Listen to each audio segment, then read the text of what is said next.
It's all about me. This is the Dan Patrick Show podcast. There is more where that came from. Click back for new episodes all week long. Broadcasting from the Mercedes Man Cave. And I don't want to hear from all the chiropractors here. This is Dan Patrick. Who are we going to offend this week? We welcome in the medical community and chiropractors. Welcome to the program. Dan and the Danettes, Dan Patrick Show. A lot of things to get to. It's best and worst of the weekend. Your phone calls are always welcome, 877-3DP-SHOW. In fact, it looks like all the chiropractors are calling in early and often.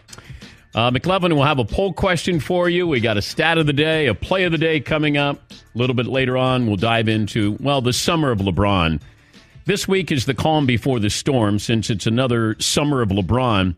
Should be a bit of a circus. Everybody has an opinion. Will it be to the Lakers? Will he stay with the Cavs? Maybe the Sixers?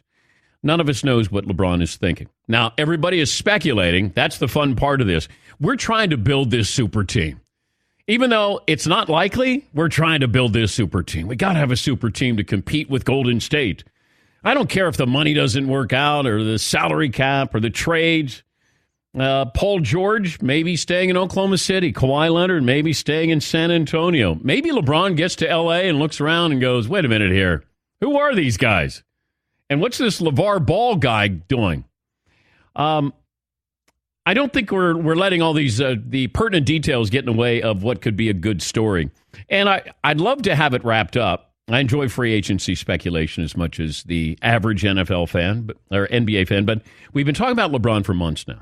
In fact, we were talking about him prior to the start of the season of where he could end up.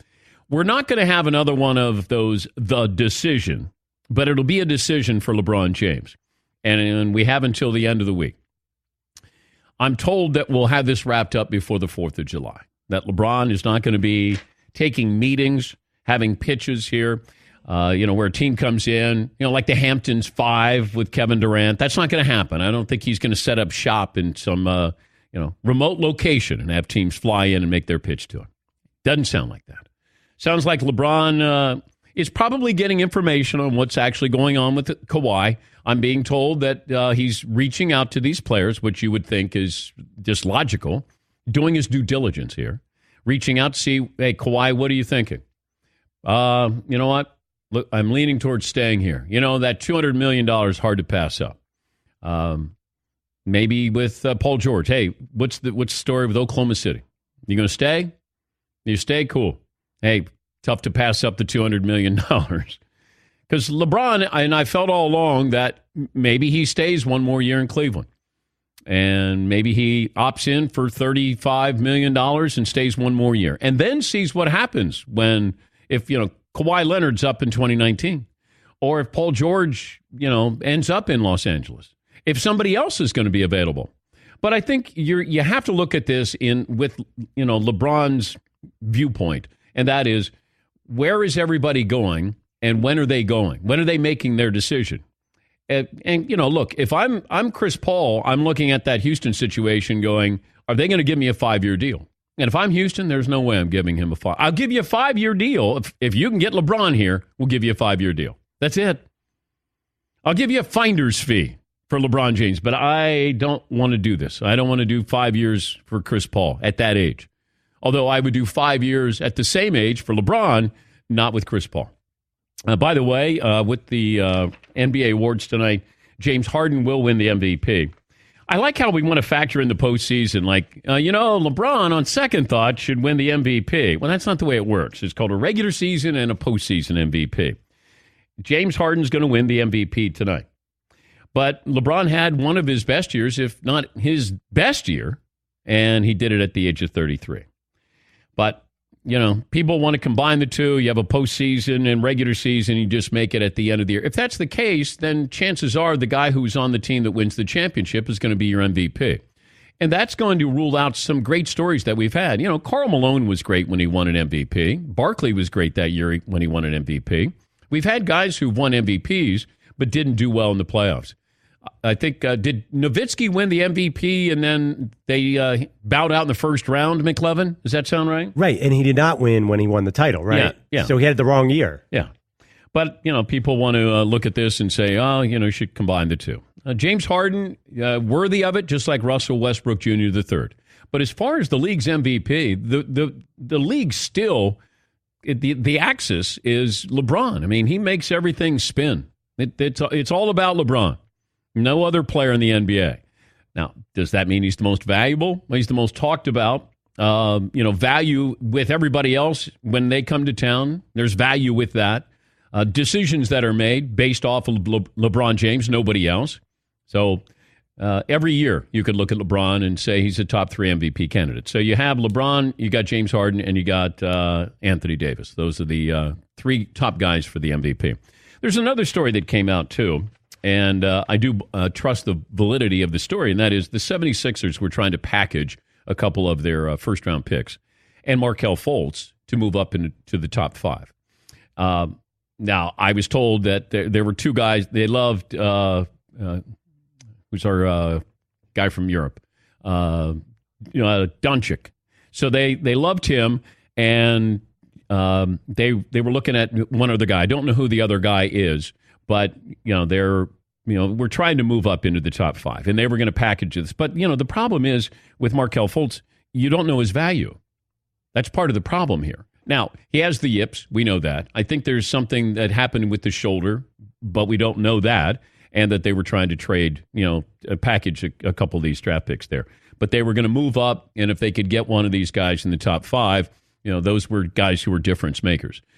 They instead moved down because they couldn't get a taker for that because nobody knows what Markelle Fultz is or will be. And by all accounts has the talent to be a very good player.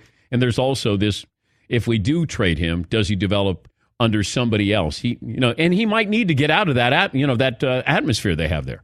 That situation, that might be something that Markelle Fultz has to do as well. And maybe it's best for both that he gets out of that. But that was something that happened as well. So there's a lot of NBA stuff that's happening, and it all revolves around LeBron James. They got billboards up in Los Angeles, LABRON.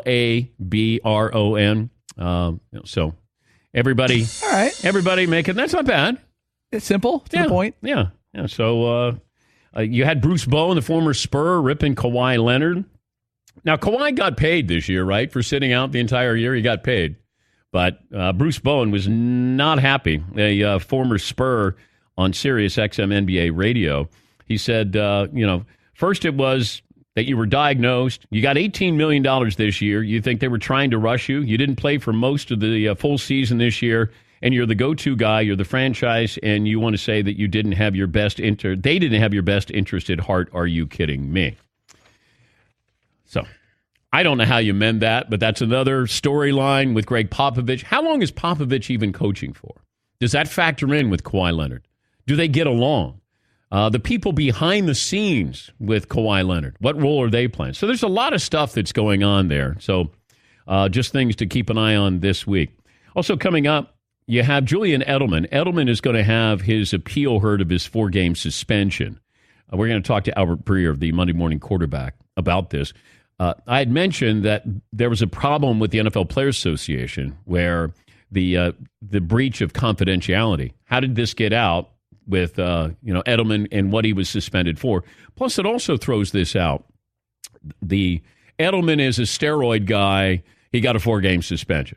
Or Edelman doesn't get suspended, so he's a steroid guy who got away with something. So somebody leak this, and now Edelman is guilty, and then we have to, until proven innocent. So it's not fair to the person, and maybe it's something that's, random that showed up here. He's saying that, they didn't know what I was popped for.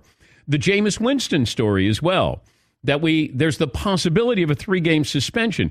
I don't know who's leaking this stuff, but it's not fair to these players.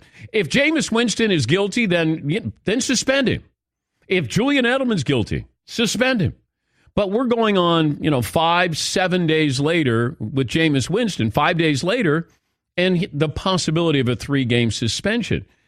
We contacted the NFL today. There's no ruling there. So, if they're guilty, then they're guilty and they pay the price. But at least be fair to the process here. And I don't know about Edelman. I don't know what he's testing positive for. But there's something there, and he's going to fight it. Jameis Winston reportedly is not going to fight this, but it's the possibility of a 3-game suspension. But somebody is, the confidentiality breach here is not fair to these players. All right, 877-3DP show, email address dp@danpatrick.com. Poll question there. Melo is staying in Oklahoma City. Big shocker there. Who else is going to pay you $27 million? So he opts in for one more year. How do you think Oklahoma City was going to take this? The front office. Great. Yay. Melo's staying for $27 million. You sure you want to stay? I mean, if Paul George stays, you're not going to get many touches here. Okay, you're staying. Okay, yay. Do they put out like a tweet that that Melo's staying for $27 million there? Okay, all right. Yeah. Okay, yeah. That's what we wanted. Yeah. Okay, Yeah. All right, guys, let's get it together. Come on. Dan Patrick Show is brought to you by Farmers. Farmers customizable home insurance packages offer coverage options that you can tailor for your home turf. At Farmers, we know a thing or two. You've seen a thing or two. Discover home coverage options and more. Farmers.com. All right, so poll question. Albert Breer from the Monday Morning Quarterback will join us coming up. Get his thoughts on what's going on. Edelman fighting this suspension. Jameis Winston, what's going on with him as well. 13 after the hour, just getting started on this Monday, best and worst of the weekend. We'll get to yours and your phone calls and your tweets as well. Coming up, Dan Patrick Show. Weeknights on Nickelodeon, the show you knew and loved, is back. It's Double Dare. That's right, Double Dare. The game show that defined your childhood is now ready to take on the next generation. So bring on the trivia, bring on the challenges, and bring on the mess. Grab the family for the messiest game show on TV. It's all new Double Dare. Weeknights at 8 p.m. Eastern, 7 p.m. Central, and you're only going to find it on Nickelodeon. Once again, it's the all new Double Dare. Weeknights at 8 Eastern, 7 Central on Nickelodeon. Everybody's got a to-do list. I get one from my wife. Drop off the dry cleaning, pick up some milk, figure out something to get out of the house so I can relax. Here's an idea.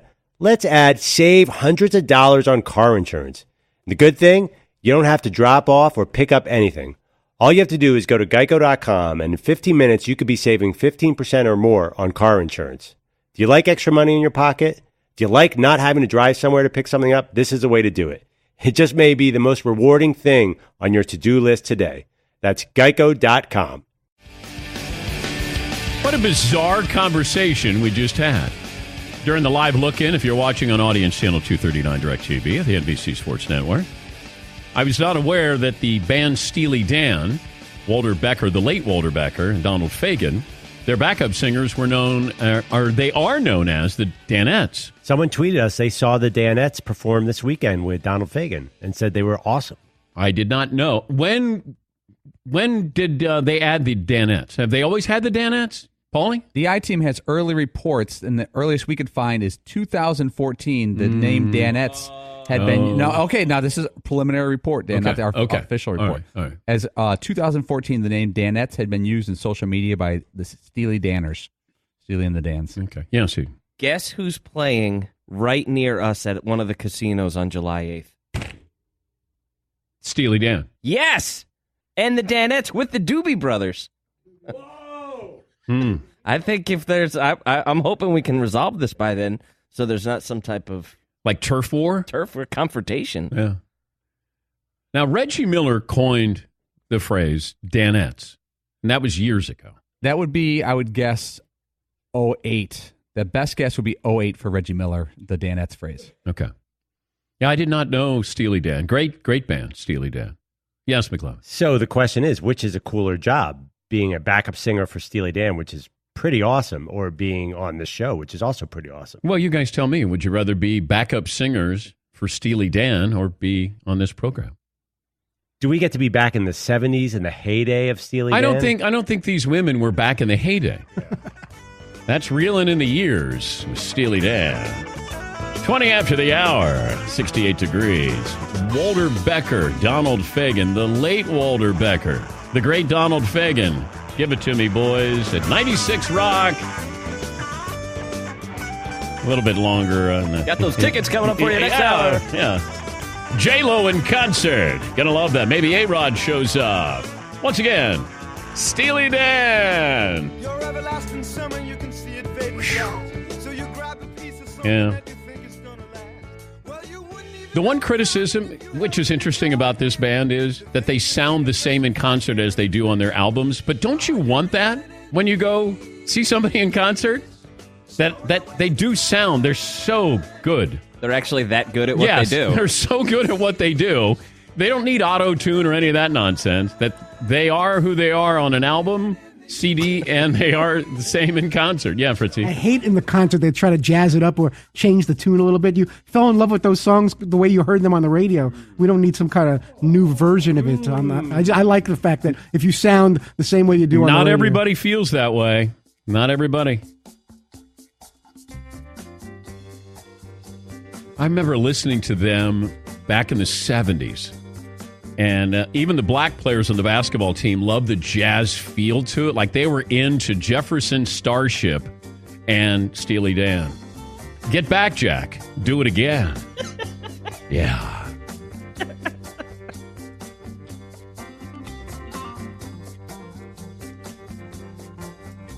They just got to get to the lyrics a little quicker here. Here they go. Steely Dan.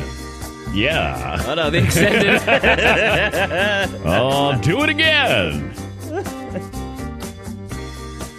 And again. Yeah. Albert Breer coming up. Here we go. Boom. Steely Dan. And 96 Rock. Oh, God. All right. Okay. Great band. I did not think 22 minutes in we would be, singing the praises of Steely Dan today. But hey, that's how this show works. All right, best and worst of the weekend. We'll get to your phone calls coming up here. 877-3DP show. McLovin, you sitting on a good poll question today? No, but we have some poll questions. Okay. All right. Okay, well, we can start the conversation. Pre-show debate. Who is the NBA MVP? And give you the three finalists. Okay. James Harden, LeBron James, or Anthony Davis. Should we ignore the playoffs when it comes to most valuable? Why? Explain why it's always that way for every sport. I mean, shouldn't it, when you think about it, shouldn't the playoffs be But if you a big part announce of it? this prior to the playoffs, I think it better serves that person who's going to win. Because when you do it after the postseason, then I think we look at it and go, yeah, but Harden didn't do anything in the postseason. But why do we say, by the way, Harden didn't do anything in the postseason? He took the Warriors to 7 games. That was an incredible feat. Well, he missed every shot, but he'd been playing like 50 minutes a night. Yeah. I think that, that TNT wants to have this award show, and I get it. But it's so late now that when you look back, it just feels like either LeBron or Durant is the MVP of the season, not James Harden. Albert Breer works for the MMQB NBC Sports Boston, kind enough to join us. Albert, good morning. How are you?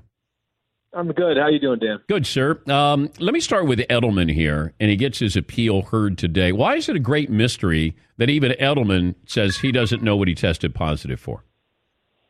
Well, what happens sometimes with these tests is that there's something they find immediately recognizable, and that was the case here. And sometimes it's, it winds up turning up a positive because a guy's testosterone levels are off.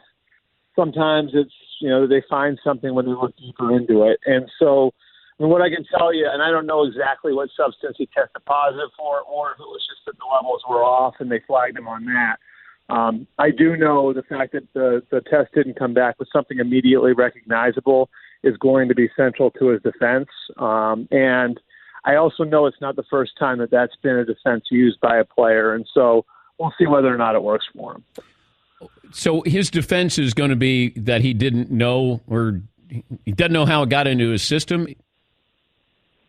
His defense is going to be something along the lines of, you don't know what like that they didn't know exactly what it was at first, and that there could be some sort of gray area there. I mean, honestly, I wish I had a better handle on how to get into the science on all of this, but I can tell you that it was that the initially, when the results came back initially, that the substance wasn't recognizable. They took a second look at it, and something has to go into that letter, whether it's a substance or whether it's his levels being off. It was one or the other, and so that gray area there is going to be part of the Edelman defense. He's Albert Breer, the MMQB, NBC Sports Boston, also works at a kennel, apparently, and joining us in the Dan Patrick Show. Sorry about that. What kind of dog do you have? I have an Australian Shepherd, which I was not told about their volume when I got him. He's very smart, which can be a good and a bad thing. Yeah. Jameis Winston. I guess it was put out there that there's the possibility of a 3-game suspension. How does it get out there? Right. It's not even official. The NFL said that they have not made any declaration here. But why is it the possibility of a 3-game suspension, and why is that information out there? Well, because I think part of this is still under negotiation. And, my understanding is that, if it is and does wind up being less than 6 games, a piece of this is going to be his willingness to accept the penalty and not appeal and not go through the process that, say, Tom Brady went through a few years ago, that Ezekiel Elliott went through a few years ago or last year. And so I mean, look, we know the way these things, have gone in the past, and the effect that the Greg Hardy and Adrian Peterson and Ray Rice situations have in all of these. And I think, more specific to this one is the Josh Brown situation a couple of years ago where, you're in a little bit of a he said, she said case. And that's what it was with Josh Brown. They wind up negotiating that one down to a game. And then, on the back end, more evidence comes out that makes Josh Brown look awful. And by extension, makes the Giants in the league look awful. And so I think, in these sorts of cases now, they're going to be, they're not going to err on the side of leniency ever again. And so if they're going to negotiate one of these things down, which I think is part of what was going on here, then they're still going to give the guy multiple games, which is what Jameis Winston's getting here. I would expect that Jameis Winston is probably still, whenever he talks publicly about it, going to, say that, I'm totally innocent of all of this. I think a piece of this for him is a desire to be able to move past this quickly, because, if he were to fight it, there's a likelihood that it would be closer to that baseline of 6 games. And of course, if he is going to fight it, there's a chance that not only it lasts through this season, but goes well into next season too. And so I think a piece of this is a desire on both the part of the league and Jameis Winston to come to a resolution without a fight. Back to Edelman for a moment. I don't know. Have we had a case of a steroid user who was on the cusp of being a Hall of Famer, or the possibility of going into the Hall of Fame?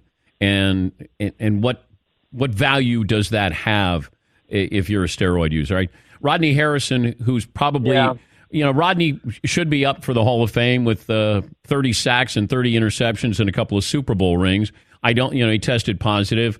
Sean Merriman is not a Hall of Famer. I'm trying to think of anybody who has been busted. And Antonio Gates is probably going to be the test pilot here.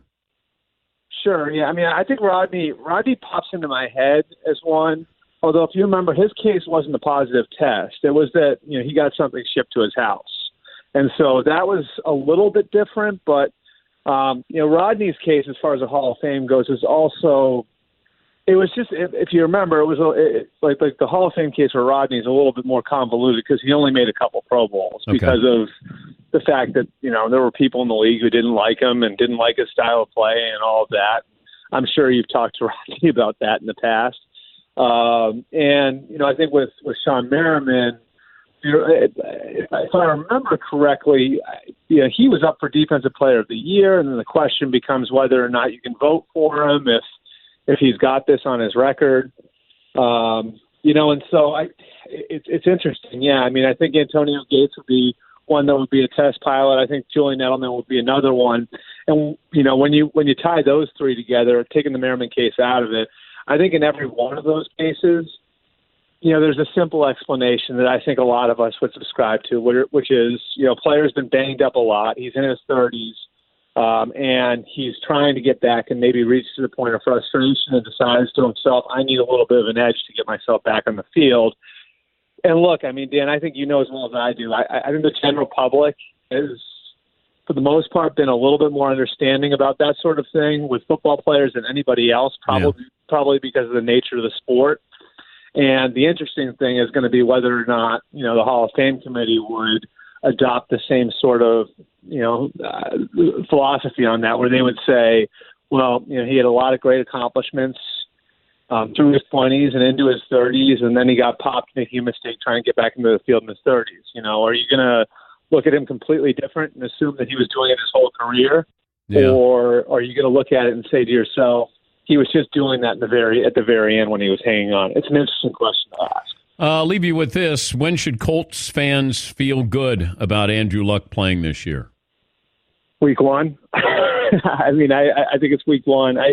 To me, this is the biggest story of 2018. This is a transcendent prospect. That's what he was 6 years ago coming into the NFL. It's easy to forget that this guy was considered the best quarterback to come out of the college ranks since John Elway. And he delivered. I mean, for the most part, this guy was LeBron James' football player, and he delivered for the most part his first 3 years. Going one round further in the playoffs, and each season they were rebuilding. He basically, killed the timeline as far as rebuilding goes. He got him right into the playoffs with a completely reworked roster post Peyton Manning, and so he's a transformative player if he can get back to what he was before. And I think the Colts are a contender if they can get him back on the field. The trouble is that we've already been told so many times. He's coming back now, and it hasn't happened yet. Whether it was training camp last year, week one last year, first 6 weeks last year, the middle of the year when he started throwing again. There have been so many setbacks that it's hard to trust until you see him out there.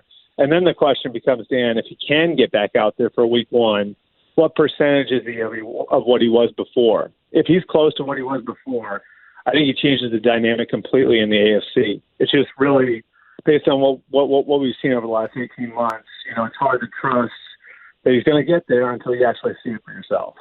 Albert, thanks for joining us. Go let the dog out. Thanks for stopping by. All right, thanks. I appreciate it. That's Albert Breer, MMQB, and on NBC Sports Boston, and running a dog kennel as well. We've been telling you about the DP Show app for the iPhone and Android for a while now. The app, without a doubt, best way to listen to the show on the live audio stream. You can listen to the podcast whenever you want. The app, a lot of show and app-only video every day. Download the DP Show app today at the App Store. It's got a play of the day. We'll settle on a poll question as well. A couple of phone calls as well as we slip those in. Tommy in Florida joins us. Hey, Tommy, what do you have for me today? Hey, I got a comment real quick. Okay. You guys, you talk about LeBron James and where's he going to go and all this, that, and the other. Here's my thing. My take has always been when he went to Florida, when he went to Miami, he gave up the idea of ever being the greatest of all time to collude with other players. But you guys, the pundits, the guys on TV, you guys haven't said that. You said it's not that big a deal. And so my point then is, if it doesn't matter who he teams up with, why would he not go to Golden State? Why would you guys say he should go to Golden State? He would never lose. He would finish his career he'd run 5 in a row easily.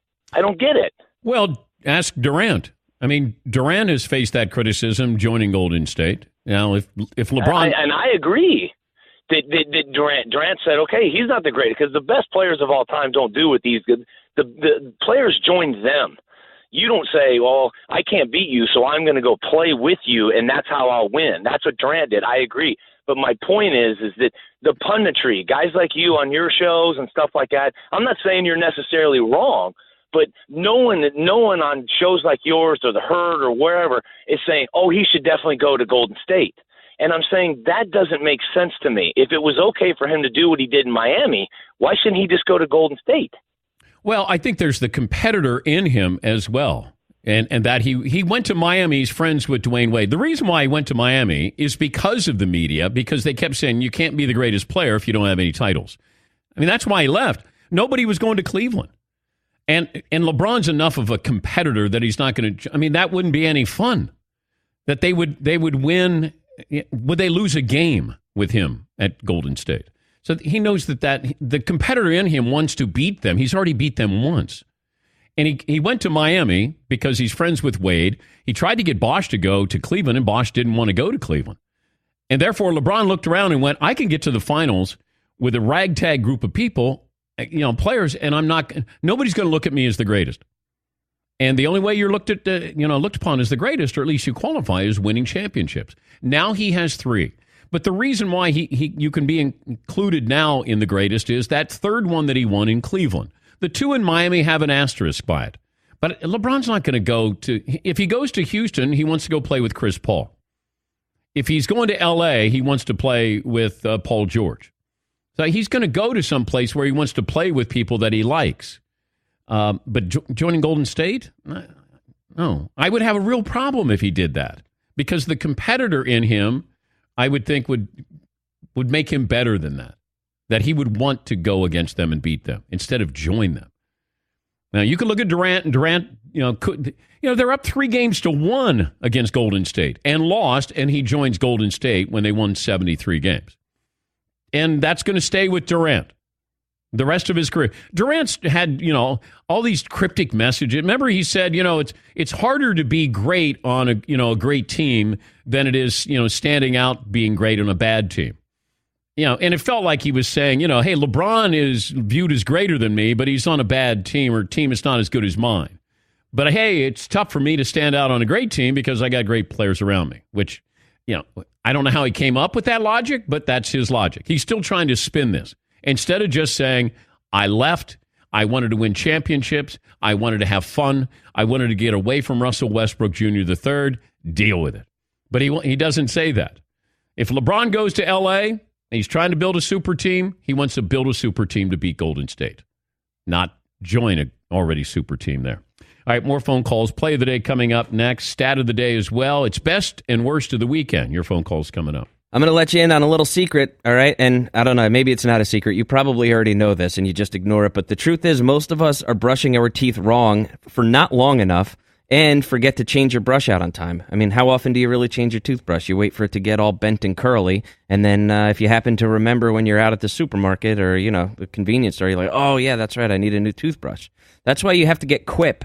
Quip is an electric toothbrush. It's a fraction of the cost of bulkier toothbrushes while still packing just the right amount of vibrations to help clean your teeth. Quip has a built-in timer that helps you clean your teeth for the recommended 2 minutes. It gives you these little pulses. It reminds you when to switch sides. And Quip is subscription-based, and they have subscription plans that are for your health and not just convenience.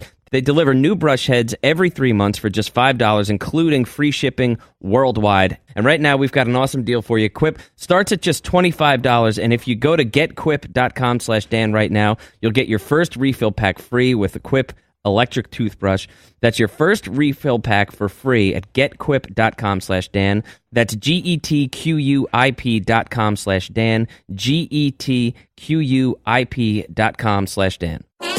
Here at Podcast One, we love hearing from you. We read every tweet and comment you send our way, so don't miss your chance to take our summer listener survey. Just go to podcastone.com and click on the survey banner, or go to podcastone.com/mysurvey. It only takes a few minutes, and it gives you the opportunity to make a direct impact on your favorite shows. Tell us how you really feel, so we can get to know you better. We value your thoughts and participation, so check out the survey at podcastone.com/mysurvey, or click on the survey banner on podcastone.com. Stay tuned for 60 seconds of AP News headlines right after this podcast. Oh my God. The play of the day. Runner left side, got it! They're going to play it and play it. This is the play of the day. Check this out. Stands over it. Royce is right there to touch it to him. Kroos one out. Fire in front and scores! Relief for Germany. That is an absolute peach of a strike from Kroos. The star man from Real Madrid showing up when they need him. It was bend don't break for Sweden, and they break here in the last minute. FS1 with the call. Germans need a win and a couple of goals on Wednesday against South Korea to ensure they advance past the group stage of the World Cup. A little Bon Jovi, Edge of a Broken Heart there. But the defending champs survive. Seton sent us a text message, had a photo there of the Polish house in Hartford. Is that what it was, the Polish house? Polish national home. That's right. Yeah, I watched the Poland match there and against Colombia. Lost. They got shut out? Yeah, they lost in big. They lost. Yeah. But it was awesome, though, man. It was so much fun. Any downside to it? Well, the upside was all the food, because there was a lot of, pierogies and, sort of traditional, or I don't know if traditional is the right word, but just sort of Kielbasa? Oh, yeah. The whole thing. It was great. A lot of good beer. Beer? Oh, yeah. The only downside was that vuvuzelas are still a thing. Okay, how big is the venue? Is it just a bar? It's a bar with, it could fit, 100 people, maybe. So those vuvuzelas are that's just bouncing off the walls. Well, when it's like, if it's a whole bunch of them, if it's thousands of them and it just sort of, and it turns into this droning buzz, it's fine. When it's two guys at either end of the bar going, and you're like, oh, my God. But did you feel a little better when they were down by a lot, therefore they weren't using the vuvuzelas? Oh, no. That was meant to get everybody back. Come on, we're still in it. Let's go. Polska. By the way, the play of the day brought to you by Farmers. They have customizable home insurance packages offering coverage options you can tailor for your home turf. At Farmers, we know a thing or two. We've seen a thing or two. Discover home coverage options and more at farmers.com. McLovin, did you go to a viewing party as well? No, but actually all over Brooklyn now, screens are popping up. It's starting to get like that buzz back. There's big viewing parties in Brooklyn on the street, so people are into it. But you didn't go to one? Oh, no. Oh, okay. Yeah, Paul. Dan, there was an incident in the Perloff household around the World Cup, though. Yes. Well, I have a problem. My wife has become a fan of Team England, because, and I quote, "They are a bunch of very attractive men." Okay. Thoughts?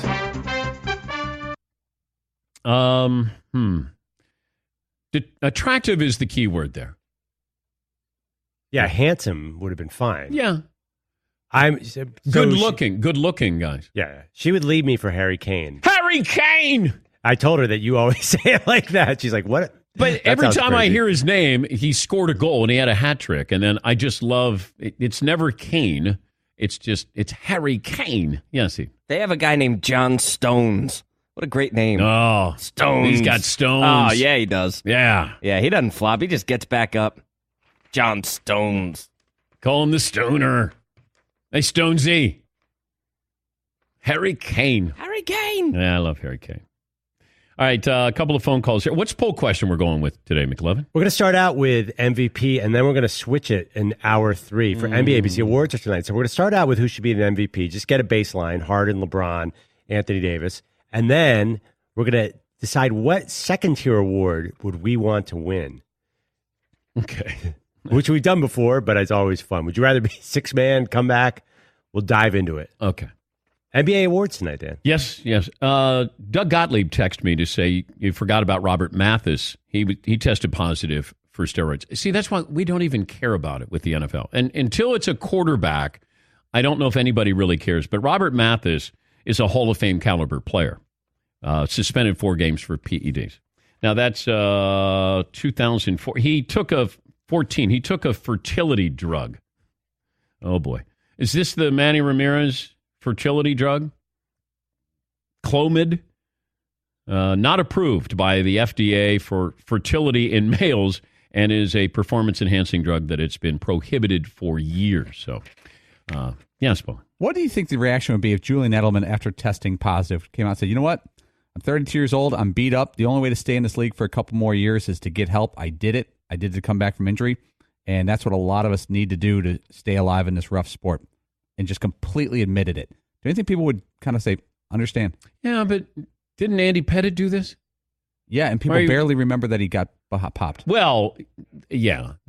Compare him to Clemens. Andy Pettitte's a proven cheater. Admitted cheater. Clemens is not. Yeah. But Clemens is known for cheating. If Edelman went the other way, it'd be gone in a day. I don't know. No, not with the Patriots. Well, you'd respect him for telling the truth, and they say look at him, the one Patriot who's honest. That's how it'd play. It depends on what kind of steroid he's using. Like what performance enhancing drug is he using? Yeah, that I would be curious about that. But because Rafael Palmeiro tested positive, I think, for the one that Ben Johnson tested positive for in the Olympics, when I think that his kidneys were backing up. Like Ben had yellow, his eyes were yellow, because I think the urine was backing up in his system. His system was kind of failing him, but he still ran the fastest 100-meter dash time, at least up until that point. Then he was found guilty. But Yes, McLevin. I was just thinking, there are other teams that get busted a lot more than the Patriots. Like, I remember the Seahawks had a string where they were getting 2 or 3 guys a year for PEDs, although they never said it was steroids. But we're going to focus on Edelman. I see this story. The Seahawks led the NFL in suspensions for PEDs over like a 5-year span. Well, also, what were they taking as the masking agent?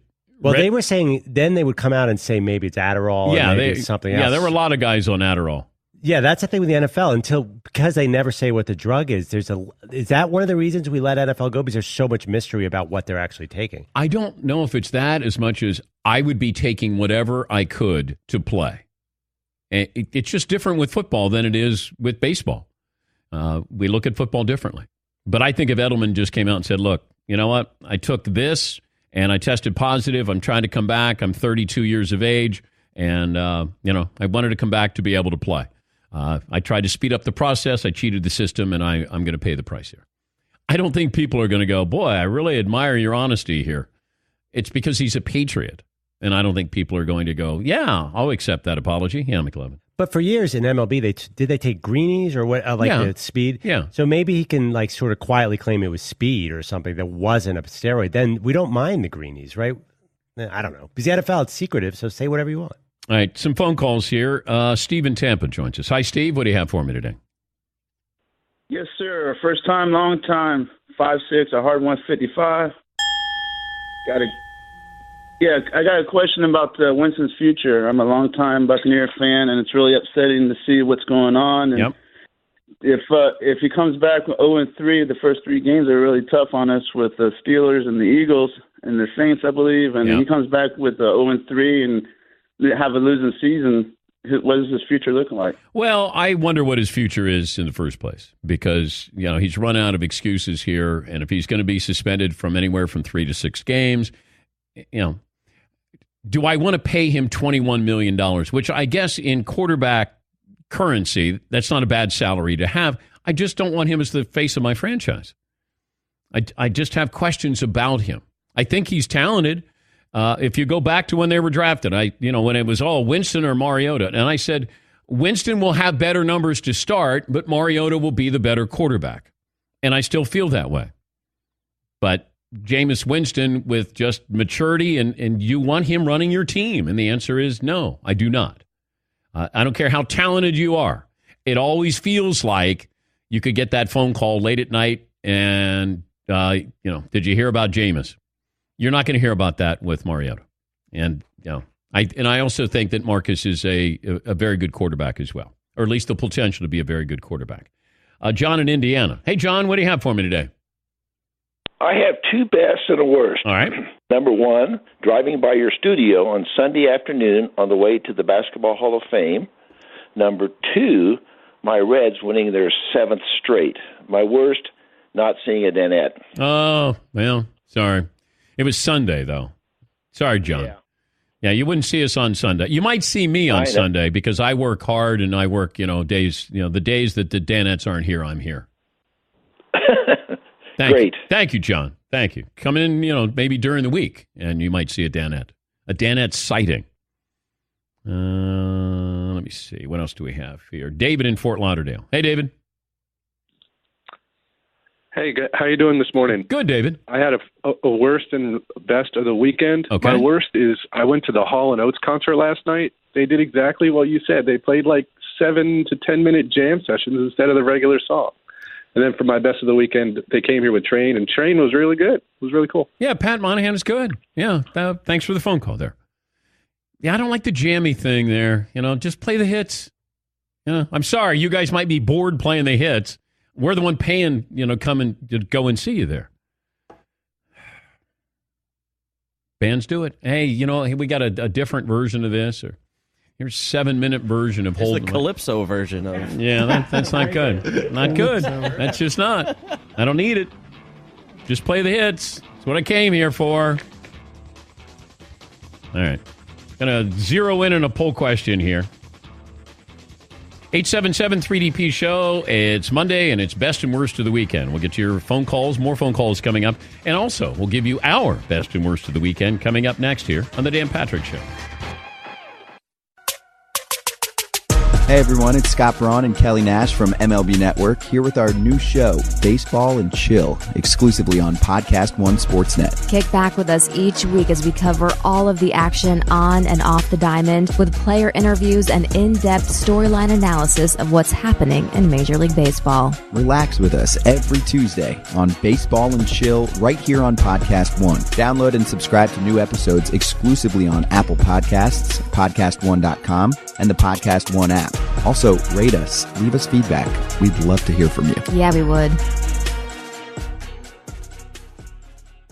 I'm Rita Foley with an AP News Minute. Congressman Michael McCall, the Texas Republican who chairs the Homeland Security Committee, is looking at those photographs of children separated from their parents who crossed the border illegally, telling Fox News Sunday. I think this is inhumane, and I think the pictures that we have seen, that's not the face of America I think that most people in this country want. Republicans will try to push an immigration bill through the House this week that would limit the government's ability to separate children from parents crossing the border illegally. But over the weekend, the president tweeted, "We cannot allow all of these people to invade our country."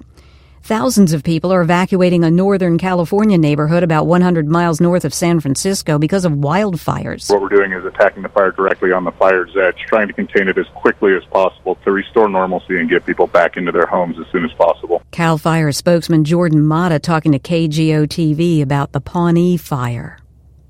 I'm Rita Foley.